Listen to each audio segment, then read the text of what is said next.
Welcome back to my challenge, guys. Samahan nyo naman ako gumala dito sa farm, guys. Marami daw ditong tanawin, sabi ni nanay. So ayan, sumama. Makikita, ito pala yung intas na mga bintahan ng mga gulay nila, guys. Diyan sa loob.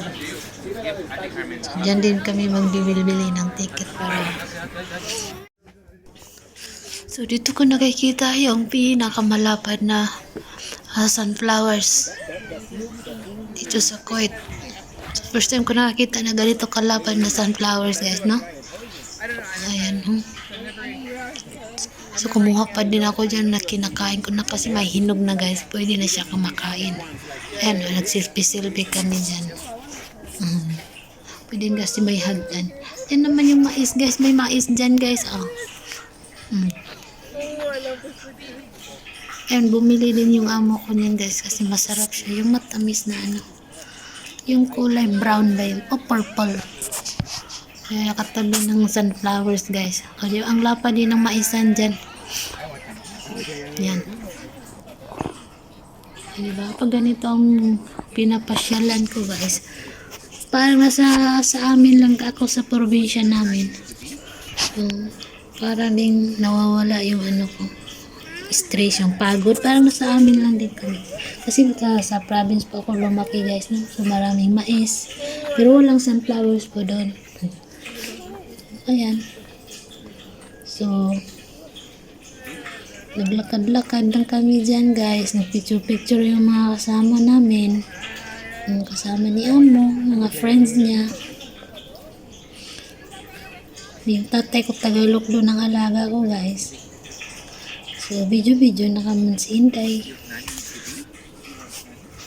Ayun, lalaki na mga sunflowers. Malapit na yung ma-harvest. Pero yung amo ko, guys, bumibili ng bulaklak lang. Siya kasali na yun sa bayad sa ticket, guys. So, yung sinakyan namin dyan, kotse, guys, na may yung hila-hila sa likod. Ayan, guys, yung sinakyan namin yan, yung sinakyan namin. Tada! Ayan. Diba? Diyan kami sa likod. Ito naman yung mga harvest nila. Diyan nilalagay. Tanim pa silang saging sa loob. So, itatransfer pa nila yan, guys. Malaki, malapad pa yan. Hanggang doon. Yung mga gulay-gulayan talaga yan dyan, guys. Ayan yung harvest nila, guys, no? Dyan kami bumibili. Pag dyan bumibili, mura lang. Saka dito sa labas, guys. Ang lapad ng dates tawag dyan dito, guys, eh. Ayan. May namumunga na din yan dun sa kabila. Sobrang lapad. Yan yun, may mga itik sa loob. Yung pato. Ayan na, ayan. Ang dami. So, ang binabayaran nila dyan, guys, yung pagkain. Tapos kami na ang magbigay. Ayan, mga pato na yan. Diba, grabing business talaga nila, guys, no? Pero ang kagandahan lang dyan, guys, kasi doon malayo lang ito sa yung sa entrance, malayo at saka hindi mabaho kasi yung entrance pa lang nila, pwede doon, ang linis tingnan, pwede doon sila kumakain, no? Diyan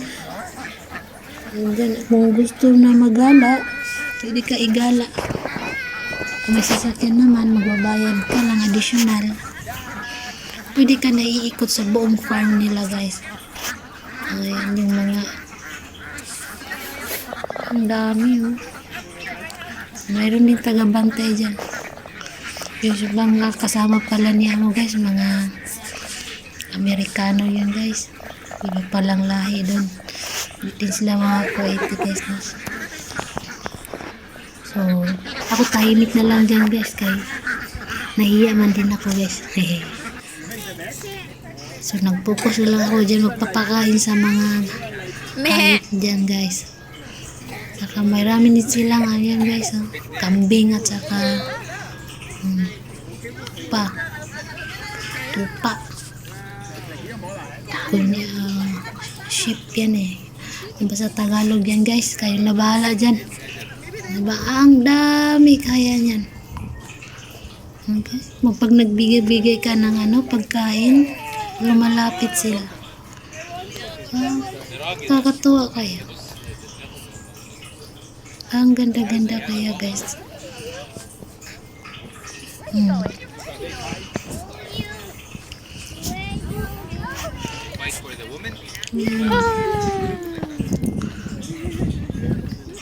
So tiis-tiis lang sa amoy para lang makapag-video guys, no? So ayan, no? Siguro ito matanda na ito guys. Ayan, lang lapad talaga ng nila. Mayroon pang bagong tanim.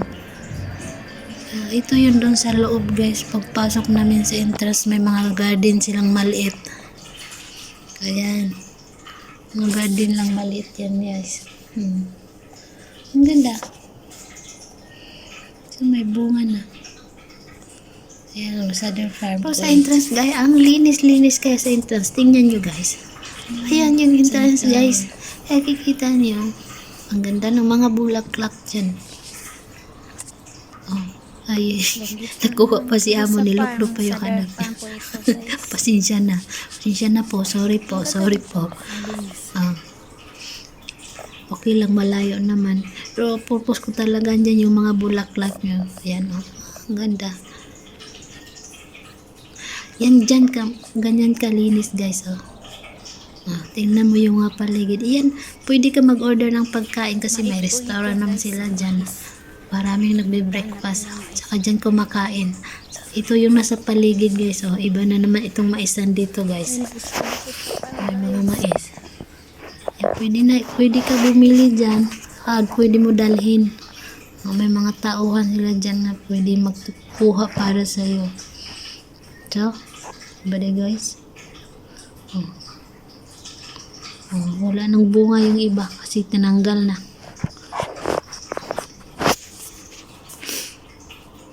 Yan. Bang linis. Pero malayo lang ito doon sa una kong pinakita sa iyo na farm guys na may sunflowers at saka kambingan. Malayo yun. Kaya sumakay pa kami ng yung may hila-hila. Kaya hindi mabaho dyan guys. Dito pa medyo malayo-layo na ito sa restaurant guys. Pero may upuan pa rin dyan. Pwede ka pumasok, magdala ng pagkain. Parang nagpipiknik na lang din. Ganun. So, yan guys. Pasyal muna tayo dito sa paligid guys. Ang ganda dyan pag may bike. Yung alaga na may magbabike dyan. Ito pala yung guys, broccoli. May bunga na yan dyan. Medyo malapa din yung broccoli nila guys. Yan. May bunga na yan guys. Yan. Pero mabata pa yan dyan. Doon sa kabila yung pinakamalaki may broccoli.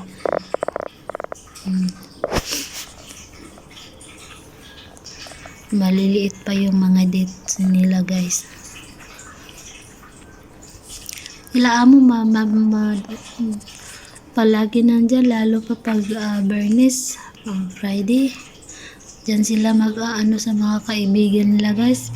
Malayo kaya dito sa amin. So, gusto nila din dyan mag-breakfast. Kasi sarado, saka pwede lang patatakboy niya yung mga bata dyan sa loob. At least safety naman. Guys, no? Ganyan ka ba? Diba? Linis-linis. So, ikot. Ayan yung mga bulaklak malapit dyan. Yung building doon guys, yun yung mga may pagkain. Bintahan ng pagkain. Ito yung mga bulaklak dito. Banda, ito lang yung mga bulaklak dito. Tsaka doon sa kabila. Ang mostly talaga tinatanim nila dito is yun, gulay. Tsaka may mga hayop doon sa kabila. Yun ang lapad ng farm nila. Sobrang laki. Siguro mayaman itong may-ari nito guys. Ikot. Di ipakita ang mukha be. Ayan. Ay sobrang lamig daw. Pero pinapakita ko na yung mukha ko guys, na haggard na guys. Ayan pala yung ano doon sa sunflowers guys, no? Ayan, nakuha. Thank you for watching guys.